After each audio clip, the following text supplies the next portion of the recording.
Coucou à vous, déjà merci d'être sur ma page Facebook, gratitude pour toutes les personnes qui sont là et merci de partager, de commenter, de liker mes posts, comme ça ça pourra aider certaines personnes qui en ont besoin.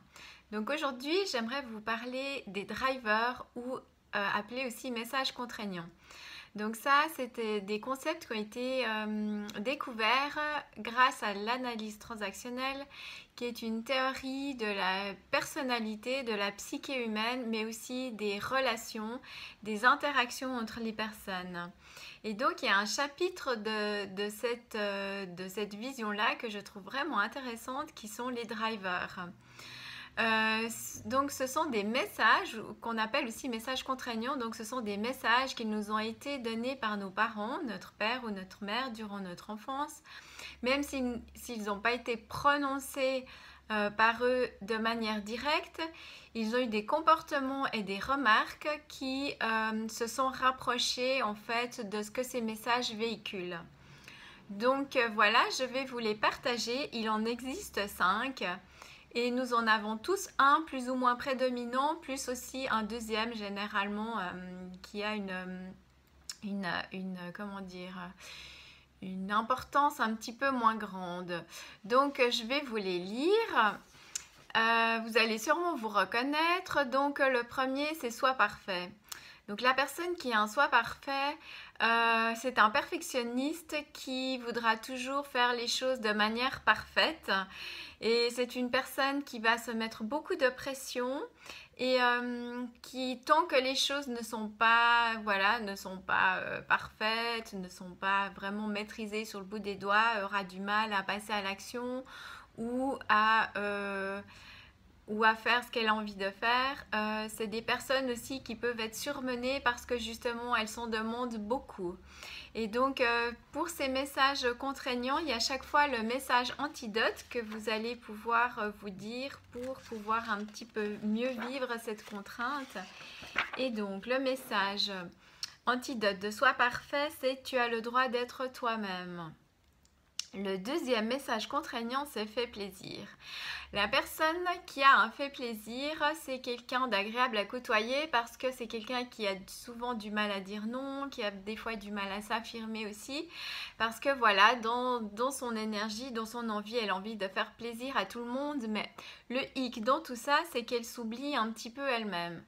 Donc voilà, cette personne devra apprendre à mettre des limites aussi et à se respecter et à ne pas vouloir faire plaisir aux autres et à l'autre à tout prix. Et surtout au prix de sa santé ou de son bien-être à elle.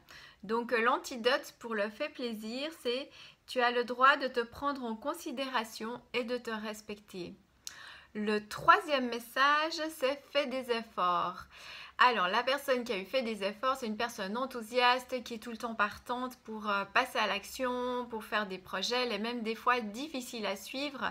C'est quelqu'un qui s'emballe très facilement, mais qui, voilà, qui n'arrive non plus peut-être pas toujours à s'arrêter parce que, voilà, elle a toujours besoin d'en faire plus. Finalement, c'est jamais assez. Elle doit tout le temps faire des efforts dans tous les domaines de sa vie. Et donc, l'antidote de fait des efforts, c'est que tu as le droit de réussir c'est-à-dire tu as le droit de réussir sans en fournir autant. Tu n'es pas obligé de fournir autant au détriment de toi-même pour pouvoir réussir dans la vie. Le quatrième message, c'est dépêche-toi. Le quatrième message contraignant, c'est dépêche-toi. Donc ça, c'est des gens qui des fois font des choses à la dernière, qui sont parfois un petit peu désorganisés, qui courent et qui courent après les choses. Voilà, donc ça c'est les personnes qui ont été... on entend beaucoup, d'ailleurs moi ça m'impressionne d'entendre le nombre de parents qui disent à leurs enfants dépêche-toi, dépêche-toi, enfin bref. Donc je me dis que beaucoup d'enfants ont grandi aussi avec ce message contraignant. Et donc l'antidote de ce message, c'est tu as le droit de prendre ton temps et tu n'es pas obligé d'être toujours dans le stress. Les personnes qui ont un dépêche-toi aussi, des fois elles attendent vraiment à la dernière minute avant de faire quelque chose. Elles doivent réviser pour des examens et puis après elles travaillent vraiment tout le temps sous pression. ce qui peut des fois quand même être un petit peu fatigant sur la longueur. Et le dernier message contraignant, c'est sois fort.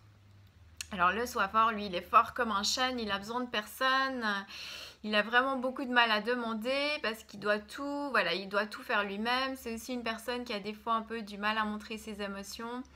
Et voilà, c'est comme le chêne hein, qui tient bon, mais un jour il peut aussi, sous un fort coup de vent ou comme ça, il peut se briser.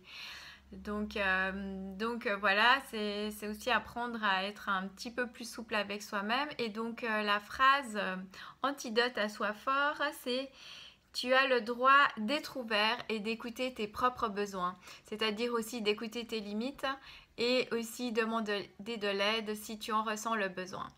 Donc voilà, ça c'est la vidéo sur ces messages contraignants ou drivers issus de l'analyse transactionnelle. Je vous remercie de m'avoir suivi.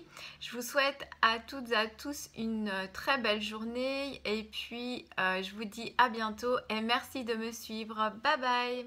Ciao.